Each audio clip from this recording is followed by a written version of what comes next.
I had this moment the other day that it completely stopped me in my tracks. Oh, yeah. I was standing on the beach, looking out at the ocean, and I glanced down at my phone. I've got, full bars of 5G. Mm-hmm. I can pull up a map, see the nearest coffee shop to within, 10 feet? I know that right above my head there are thousands of Starlink satellites just swarming, beaming the internet down. Right. It really does feel like we're just wrapped in this impenetrable blanket of connectivity. Exactly. It's like air. But then I took 2 steps forward into the water and it hit me. What's that? If I drop this phone in the ocean, even just a few feet down, it's a brick. Yeah. Instantly. All those satellites. Useless. Totally useless. That blanket of connectivity has this massive hole in it, and that hole covers 70% of the planet. It is the ultimate dead zone. And it's so strange when you stop and think about it, isn't it? It is. We can beam high-def photos from a rover on Mars millions of miles away, but we struggle to send a simple text message to a submarine a few hundred meters underwater. Which is just wild, and that disconnect is exactly why I was so excited to dig into this specific stack of documents for today's deep dive.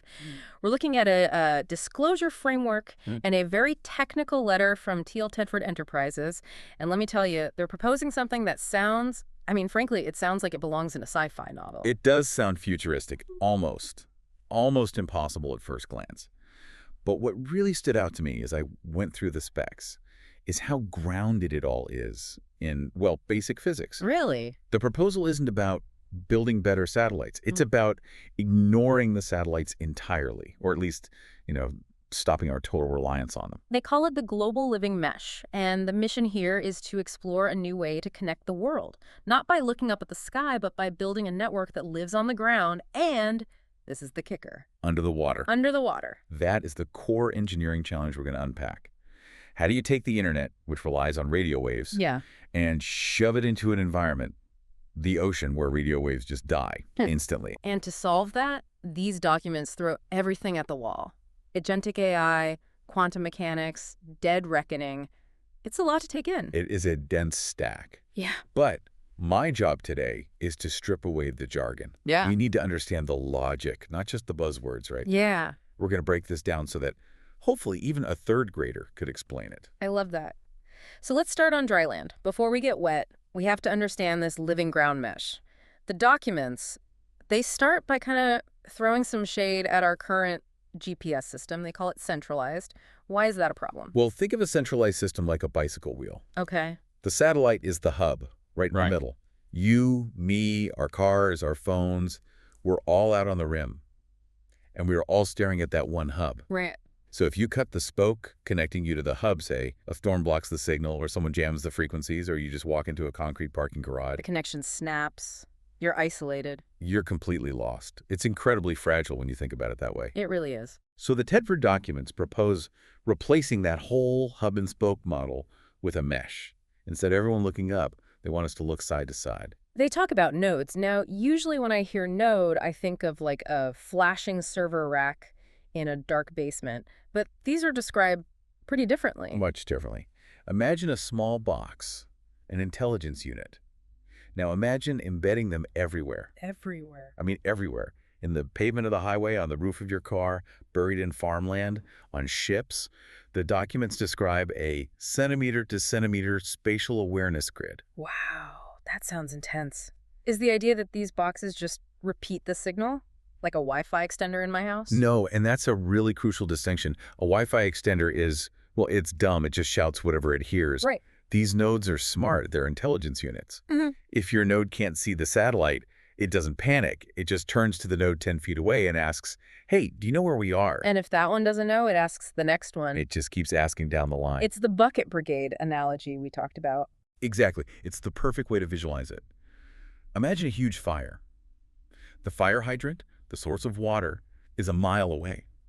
You can't spray a hose that far. No way. But if you have 1,000 people standing in a line, shoulder to shoulder, passing buckets... the water gets to the fire. And in this scenario, the water is the data. Right. You don't need to reach the hydrant yourself. You just need to reach the person standing next to you. The documents call this self-healing. Okay. If one node gets run over by a truck or loses power, the data just flows around it like water around a rock in a stream. There's a specific term in the Tedford Technologies node source that I haven't heard since I watched pirate movies. Dead reckoning. Huh, yes. Why are we using 18th century sailing terms for a 21st century network? Because the physics of navigation haven't changed. Dead reckoning is just calculating your position based on where you started and how fast you've been moving. So the node is doing its own math. Yes. The documents emphasize that these nodes can do this independently. If the power goes out, if GPS is blocked, the node basically says, okay, I was at point A 5 minutes ago, and I've been moving north at 60 miles per hour, so I must be at point B. So it creates a system that is just stubbornly resilient. It refuses to get lost. Refusal of false certainty is a phrase from the text we'll come back to, but yeah, it creates a layer of truth that exists on the ground, totally independent of the sky. Okay, so that's the land. I get it. Smart boxes talking to each other, passing the bucket. But land is, it's the easy part. We have wires, we have line of sight. The real challenge and the part of these documents that made my head spin The oceanic extension. is the ocean.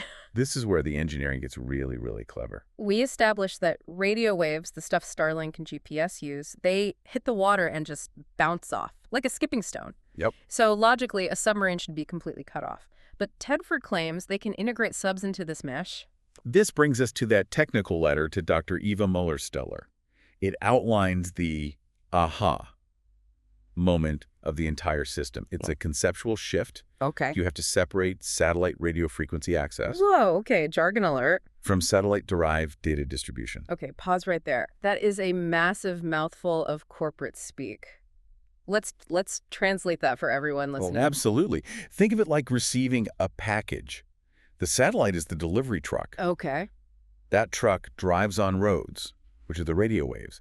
It cannot drive underwater. If you're in a submarine, the truck can't get to you. Right. It would ruin the engine. It would ruin the engine and you wouldn't get your package. But, and this is the key, just because the truck can't come to you doesn't mean you can't get the package inside the truck. You just need a middleman. Precisely. You need a gateway. A gateway. In the Tedford system, a gateway is a node that floats on the surface. A buoy, a ship, an uncrewed drone, whatever. Because it's on the surface, it can see the sky, it talks to the truck, it takes the package. And then it has to figure out how to get that package down to the basement, so to speak. Right. It has to translate the message from radio, which doesn't work underwater, into a language that does. The documents list a few languages. The big one seems to be acoustic. Sound. It's nature's internet, really. Right. Whales act as long-distance transmitters. They can communicate across hundreds of miles because sound travels beautifully through water. So the gateway buoy basically shouts the data down to the seabed nodes. But isn't sound really slow? I mean, compared to light or radio, sound is a snail. It is. Latency or lag is the trade-off. You're not going to be playing high-speed video games with an acoustic modem. Yeah, right. But for position data, for a timestamp, it's perfect. And for shorter distances where they need speed, the documents mention optical signals. Which is basically flashing lights. Very high-tech flashing lights using blue-green lasers. Why blue-green? Because red light gets absorbed by water almost instantly, but blue-green light can penetrate much further. So imagine this chain reaction. A satellite beams a timestamp down to a floating buoy. Okay, the buoy has the package. The buoy converts that timestamp into a laser pulse and shoots it down to a drone, say, 50 meters below. That drone catches the light, converts it to sound, and then blasts it to a sensor on the seafloor. And suddenly the bottom of the ocean is synced with an atomic clock in space. Without the two ever directly touching. The submarine becomes just another node in the mesh.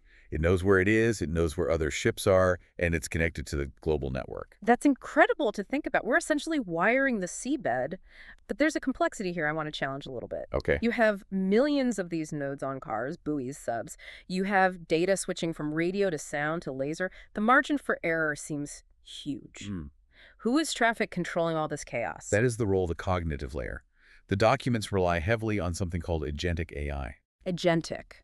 That feels different from generative AI like ChatGPT that everyone is using to write poems. Very different. Generative AI creates things. Mm-hmm. Text, images. Agentic AI does things. It has agency. Exactly. It's not waiting for you to type a prompt. It is constantly monitoring the mesh. Oh, so a watchdog. A watchdog and a referee. Yeah. Its primary job is to watch for drift. Think about the ocean. It's a harsh environment. Mm-hmm. Sensors get old. They start giving bad numbers.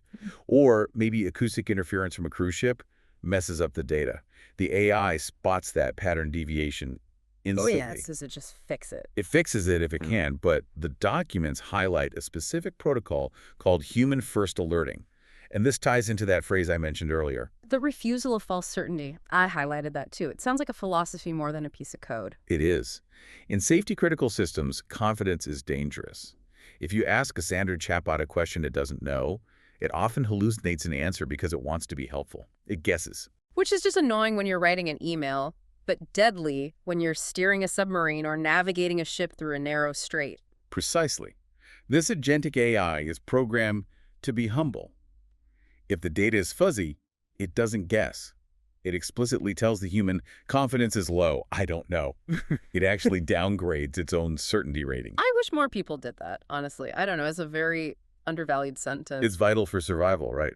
You'd rather have a flashing red warning light than a green light that drives you straight into a seamount. Speaking of precision, we have to touch on the other brain in this system, quantum. Ah! Now, usually when I see quantum in a pitch deck, I assume it's vaporware.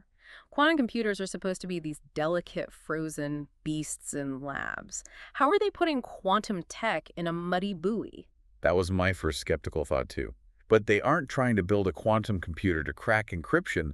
They're using quantum for sensing. What's the difference? Quantum sensors, using things like cold atom interferometry, are hypersensitive to gravity and magnetic fields.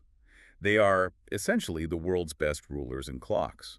The Tedford proposal uses them to create a closed loop. Okay, walk me through that loop. How does the quantum part help the AI part? Okay, step one. The quantum sensor measures your location based on tiny fluctuations in gravity. It's pure physics. Gravity doesn't lie. Right, so the sensor says, gravity says we are here. Step two. The mesh checks with all its neighbors, hey, where do you guys think we are?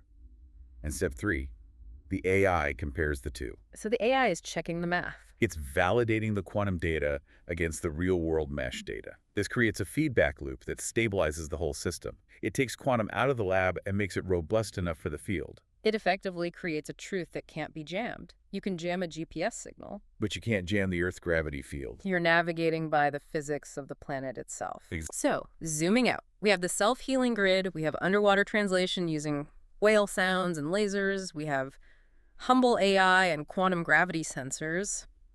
Why does this matter to the average person listening? Is this just for the Navy? The documents are very, very clear on this point.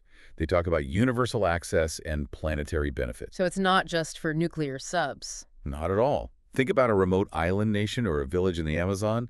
These places are often at the very end of the line for connectivity. If a single cable gets cut, they go dark. Or during a natural disaster, when the cell towers blow down in a hurricane. That's the resilience aspect. In a living mesh, if the cell tower goes down, your phone just talks to your neighbor's car, which talks to a buoy, which talks to a drone. The network survives because it doesn't have a single point of failure. It's degraded mode survival. I love that term. Me too. Things shouldn't just break. They should adapt. And it's about safety. The Tedford node is a safety-critical intelligence unit. Whether you're on a container ship in the fog or you're a family driving on a highway at night, the mesh is constantly calculating trajectories to prevent collisions. It's essentially an air traffic control system for the entire planet, land, and sea. That's the vision. A world where getting lost or disconnected becomes, physically impossible. Which brings us to a really fascinating, maybe slightly philosophical place to wrap up. It really does. We've spent all of human history viewing the ocean as the great unknown. It's the place of silence. It's where things disappear. It's the last frontier of isolation. When you leave the shore, you are truly on your own. But if this living ground mesh works, if the seafloor becomes just as wired, just as chatty, and just as monitored as a city street, that silence is gone. Yeah. We are effectively turning the lights on in a room that's been dark for billions of years. Does that change our relationship with the planet? I mean, is there a value in having places where the internet can't reach? That is the question. We're trading mystery for safety. We are ending the era of being lost at sea. On one hand, that saves lives. On the other, the world gets a little bit smaller. A little smaller and a lot louder. Something to think about the next time you stare out at the horizon. It might be staring right back at you. And listening. Thanks for taking the plunge with us today on this deep dive. Always a pleasure. We'll catch you on the next one.